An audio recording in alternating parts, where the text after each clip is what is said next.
ఏది అయినా ట్రై చెయ్యి ఆచి చికెన్ మసాలా. తెలంగాణ బీజేపీ నేతలు తీర్మానడం లేదా? 2029 ఎన్నికలకు పార్టీని బలోపేతం చేయాల్సిన నేతలు ఎవరికి వారే అన్నట్లుగా వ్యవహరిస్తున్నారా? తెలంగాణలో మెట్రో లోన్ విషయంలో కాంగ్రెస్ పార్టీ కాషాయ పార్టీని ఇరకాటంలోకి నెట్టింది. సీఎం రేవంత్ రెడ్డి కేంద్ర మంత్రి కిషన్ రెడ్డిని నేరుగా టార్గెట్ చేశారు. అటు కిషన్ రెడ్డి కూడా స్ట్రాంగ్ కౌంటర్ ఇచ్చారు. కానీ ఈ విషయంలో సీనియర్ నేతలంతా ఎందుకు సైలెంట్ మోడ్లో ఉన్నారు? వారి మౌనం వెనుక ఉన్న కారణం ఏంటి?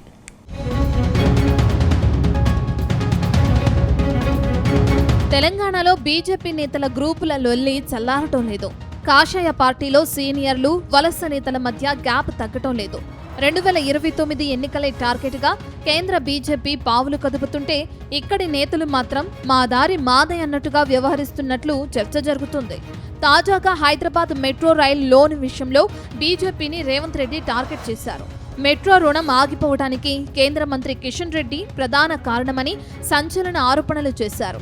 కేంద్రం నుంచి రావాల్సిన 13,000 కోట్ల రూపాయల రుణాన్ని కిషన్ రెడ్డి అడ్డుకున్నారని, ఈ విషయాన్ని కేంద్రంలోని కొందరు పెద్దలు తనతో నేరుగా చెప్పినట్లు ఆరోపించారు. అయితే సీఎం రేవంత్ రెడ్డి కామెంట్స్ పై కేంద్ర మంత్రి కిషన్ రెడ్డి ఫైర్ అయ్యారు. సీఎం రేవంత్ రెడ్డి లేనిపోని ఆరోపణలు చేస్తున్నారని ఆగ్రహం వ్యక్తం చేశారు. అయితే కాంగ్రెస్ నుంచి ఈ స్థాయిలో ఆరోపణలు రావడంతో కిషన్ రెడ్డి డిఫెన్స్ లో పడ్డారు. ఈ విషయంలో కిషన్ రెడ్డికి మద్దతుగా నిలవాల్సిన కాషాయ పార్టీ నేతలు సైలెంట్ కావడంపై పార్టీ పెద్దలు తీవ్ర అసంతృప్తి వ్యక్తం చేసినట్లు తెలుస్తుంది.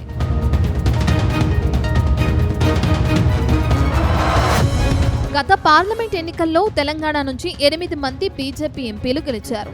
దాంతో కేంద్రంలో ఎంపీలు కిషన్ రెడ్డి, బండి సంజయ్ కు కేంద్ర మంత్రులుగా ప్రమోషన్ దక్కింది. త్వరలోనే మరో 2కి కేంద్ర మంత్రి పదవులు వస్తాయని ప్రచారం సాగుతుంది. ఈ నేపథ్యంలో పార్టీని బలోపేతం చేసి కాంగ్రెస్ కంట్రోల్ చేయాల్సిన నేతలు ఇప్పుడు సైలెంట్ గా ఉండటం పార్టీ హైకమాండ్ కు అంతుచిక్కడో లేదట. ముఖ్యంగా మెట్రో లోన్ కు సంబంధించి సీఎం రేవంత్ రెడ్డి వేసిన ప్రశ్నలకు ఇంతవరకు కిషన్ రెడ్డి నుంచి సరైన సమాధానం దొరకకపోవడంతో మెట్రోకు సంబంధించి రుణం మంజూరు కాకపోవడానికి కిషన్ రెడ్డి కారణమని రేవంత్ ఆరోపించారు.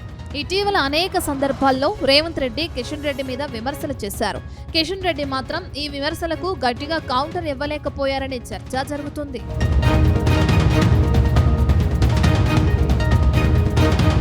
అయితే కేంద్ర మంత్రి కిషన్ రెడ్డి మీద విమర్శలు వస్తే ఆయన మాత్రమే సమాధానం ఇవ్వాల్సిన పరిస్థితి. కనీసం మిగతా ఎంపీలు గాని ఇతర నాయకులు కానీ కిషన్ రెడ్డికి అనుకూలంగా మాట్లాడిన సీన్ ఎక్కడా కనిపించలేదు. అటు సీఎం రేవంత్ రెడ్డి తీరును ఏ ఒక్క బీజేపీ ఎంపీ గాని ఎమ్మెల్యే గాని విమర్శించలేదు. బీజేపీ పార్టీ సోషల్ మీడియా కూడా అదే నిర్లక్ష్యంతో ఉంది. కనీసం వివరాలతో, గణాంకాలతో కౌంటర్ ఇవ్వలేదు. బీజేపీ నేతలు ఎవరికి వారే అన్నట్లుగా వ్యవహరిస్తున్న తీరుతో తెలంగాణ ప్రజలు ముక్కున వేలేసుకుంటున్నారు. 8 మంది ఎంపీలు ఉండి కనీసం గట్టిగా కౌంటర్ కూడా ఇవ్వలేరా అని ప్రశ్నలు వస్తున్నాయి.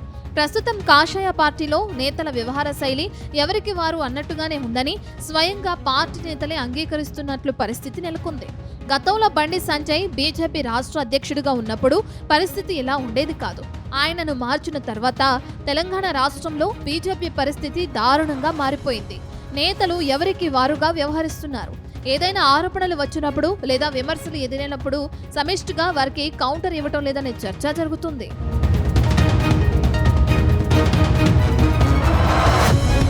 మరోవైపు కేంద్ర మంత్రి బండి సంజయ్ కొడుకు ఎపిసోడ్లో బీజేపీ నేతలు సైలెంట్ మోడ్లోనే ఉన్నారు. పైగా కొంతమంది నాయకులు మీడియాకు లీకులు ఇచ్చినట్లు ప్రచారం సాగింది. దీనికి తోడు రేవంత్ రెడ్డి పదే కిషన్ రెడ్డిని ఉద్దేశించి బీఆర్ఎస్ కు బినామీలాగా వ్యవహరిస్తున్నారని ఆరోపిస్తున్నారు. ఈ ప్రశ్నకు తెలివిగా సమాధానం చెప్పడంలో కిషన్ రెడ్డి విఫలమవుతున్నారని బీజేపీ నేతలే అంగీకరిస్తున్నారు.